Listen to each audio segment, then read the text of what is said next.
सच है विपत्ति जब आती है कायर को ही दहलाती है। शूरमा नहीं विचलित होते, क्षण एक नहीं धीरज खोते। विघ्नों को गले लगाते हैं, कांटों में राह बनाते हैं। मुख से न कभी उफ कहते, संकट का चरण ना गहते। जो आ पड़ता सब सहते हैं, उद्योग निरत नित रहते हैं। चूलों का मूल नसाने को, बड़ खुद विपत्ति पर छाने को। है कौन विघ्न ऐसा जग में, टिक सके न वीर के मग में। हम ठोक ठेलता जब नर, पर्वत के जाते पांव उखड़। मानव जब जोर लगाता है, पत्थर पानी बन जाता है। मैत्री की राह बताने को, सबको सुमार्ग पर लाने को। दुर्योधन को समझाने को, भीषण विध्वंस बचाने को। भगवान हस्तिनापुर आए, पांडव का संदेशा लाए।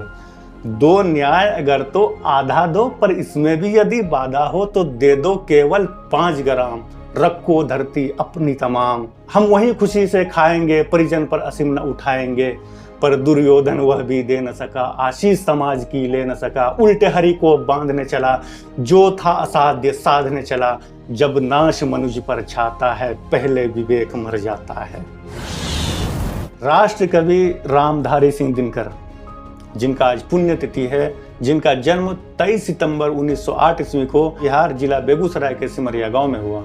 दिनकर जी ने अपनी प्राथमिक शिक्षा तो अपने गांव के सिमरिया स्कूल से ही प्राप्त की, पर हाई स्कूल सिमरिया से 15 किलोमीटर दूर गंगा नदी के पार मोकामा में था। 15 साल के रामधारी गंगा को पार करके रोज 15 किलोमीटर दूर सिमरिया से मोकामा तक का सफर पैदल तय किया करते थे।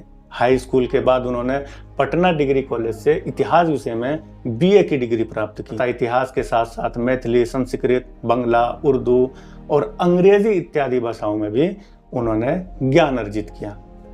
शिक्षा दीक्षा पूरी करने के बाद दिनकर की पहली नौकरी बरबीघा के एक स्कूल में हेडमास्टर के पद पर उन्हें नियुक्त किया गया, जहां 55 रुपये प्रति माह वेतन मिलता था। उसके बाद 1934 में बिहार सरकार ने सब रजिस्ट्रार के पद पर उन्हें नियुक्त किया, जहां वेतन भी ठीक ठाक था और रुतबा भी। पर एक समस्या थी, उस समय सरकार अंग्रेजों की थी, इसलिए कोई भी चेतना संपन्न व्यक्ति सरकारी नौकरी देश के साथ गद्दारी समझता था। पूरे देश में अंग्रेजों के खिलाफ आक्रोश था और वही आक्रोश दिनकर की कविताओं में भी नजर आने लगा था। परिणाम स्वरूप 4 साल में दिनकर की 22 तबादले हुए।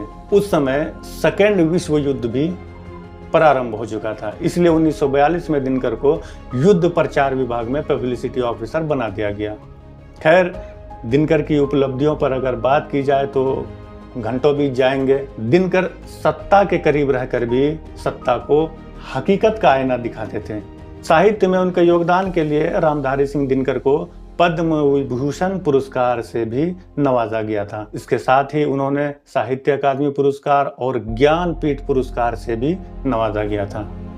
दिनकर अपने अंतिम समय 1971 में उन्हें पक्षाघात अर्थात पैरालिसिस का अटैक हुआ। इसके कारण वो बहुत ही बीमार रहने लगे। 1974 में दिनकर ने तिरुपति जाने का फैसला किया। दिनकर के समकालीन कवि स्वर्गीय बाल कवि बैरागी बताते हैं कि उन लोगों ने पूछा कि दादा तिरुपति से हमारे लिए क्या लाओगे, तो दिनकर ने जवाब दिया कि मैं वहाँ जो मांगने जा रहा हूँ वो तुम्हारे लिए कभी नहीं मांग सकता, मैं वहाँ मृत्यु मांगने जा रहा हूँ। इसके बाद 23 अप्रैल 1974 को दिनकर तिरुपति के लिए निकल पड़े और उन्होंने तिरुपति में रश्मि रथी का पाठ किया। जब लोगों को पता चला कि दिनकर तिरुपति पधारे हैं और रश्मि रथी का पाठ कर रहे हैं, तो लोग उन्हें सुनने के लिए उस अहिंदी भाषी प्रदेश में भी जनसैलाब उमड़ पड़ा। फिर 24 अप्रैल 1974 में राष्ट्र कवि रामधारी सिंह दिनकर को दिल का दौरा पड़ने पर तिरुपति में ही उन्होंने अंतिम सांस ली। आज 24 अप्रैल है, उनका पुण्यतिथि। इस वीडियो में बस इतना ही। दिनकर की आपको कौन सी कविता सबसे अच्छी लगती है, आप हमें कमेंट बॉक्स में ज़रूर बताइएगा। अगर ये वीडियो YouTube पर देख रहे हैं तो चैनल को सब्सक्राइब ज़रूर कीजिएगा, और अगर Facebook पर देख रहे हैं तो पेज को लाइक कीजिएगा। और ऐसे ही अपडेट्स के लिए देसी तरकश से जुड़े रहिए।